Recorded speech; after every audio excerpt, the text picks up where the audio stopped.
पूरे देश सहित महाराष्ट्र के व्यापारियों ने भी कोरोना लॉकडाउन की मार झेली है, जिससे इन्हें बहुत नुकसान झेलना पड़ा है। अब जबकि व्यापार में बढ़ोतरी के लिए सरकार को चाहिए कि व्यापारियों की सुनकर उन्हें मदद करें, उनके व्यापार करने के रास्ते खोले।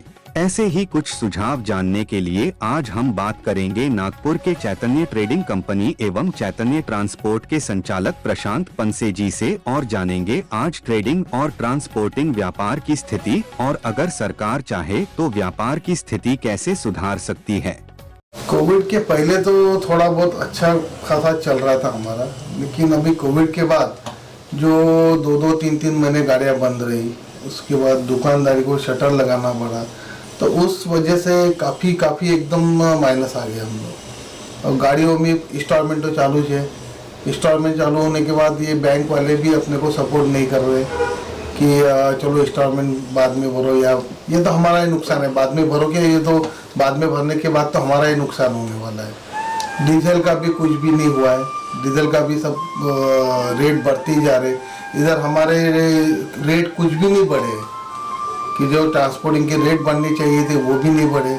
गवर्नमेंट से हमको कुछ नहीं, गवर्नमेंट बोलती है कि चलो एमएसएमई में उनको लोन मिलेगा, ये मिलेगा, लेकिन उसमें भी हमको अभी तक कुछ रियायती नहीं मिली। कोविड के बाद हर आदमी का ऐसा लग रहा था कि अपना खुद का घर हो, लॉकडाउन के बाद बराबर, तो ऐसा लग रहा था उसको कि अपना खुद का घर हो, तो अपन को अपना खुद का घर बने, उसके लिए कंस्ट्रक्शन जो मटेरियल था, उसकी मटेरियल की डिमांड बढ़ गई थी। तो उस टाइम क्या स्थिति थी?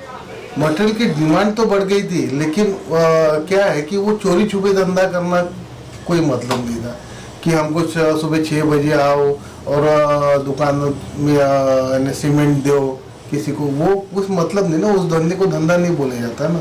और रही बात अपनी मकान की, मकान तो अभी भूल जाओ 5 साल तक, तो क्योंकि 2-3 साल में हम लोग करीबन 10 साल पीछे चले गए, तो 5 साल तक तो हम लोग तो बना ही नहीं पाएंगे मकान अभी अपना खुद का।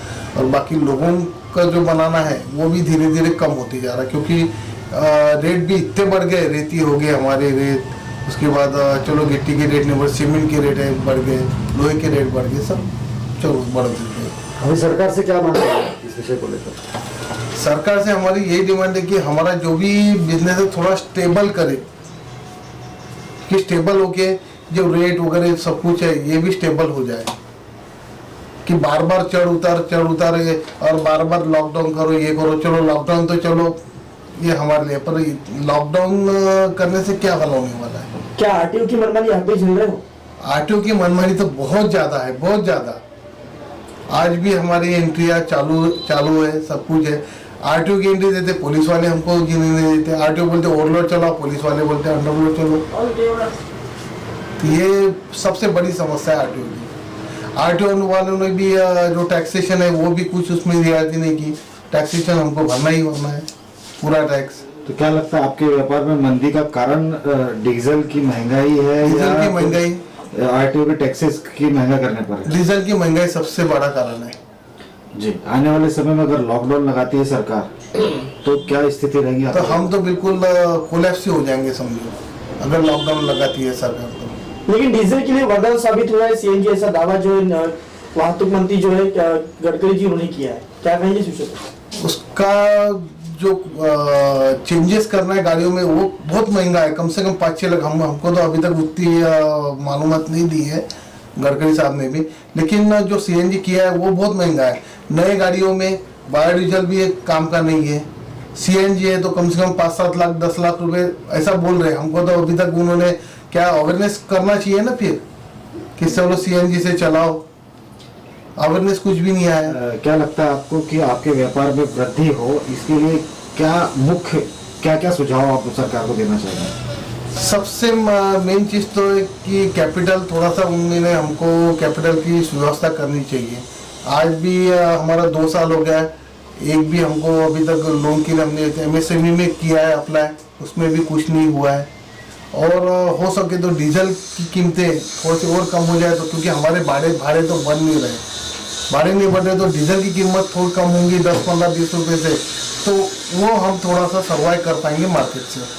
जी, देश की एक सबसे बड़ी इनकम निर्भर करता है व्यापारी, तो क्या लगता है आपको कि सरकार ने कोई भी डिसीजन लेने के पहले एक बार व्यापारियों से उसकी सलाह लेना चाहिए? बिल्कुल सही बात बोले आपने, व्यापारियों से सलाह लेनी ही चाहिए। ये सिर्फ 2-4 व्यापारियों से सलाह लेके नहीं होता है। जो मिडिल क्लास में जो व्यापारी चल रहे हैं, सिर्फ ट्रेडिंग का काम कर रहे हैं, उनकी भी सलाह लेना बहुत जरूरी है। क्या संदेश रहेंगे व्यापारी भाइयों का? संदेश में यही है कि देखो, हमको तो किसी में भी छूट नहीं मिल रही, ना इनकम टैक्स में, ना हमको जीएसटी में, ना किसी में हमको छूट नहीं मिल रही है।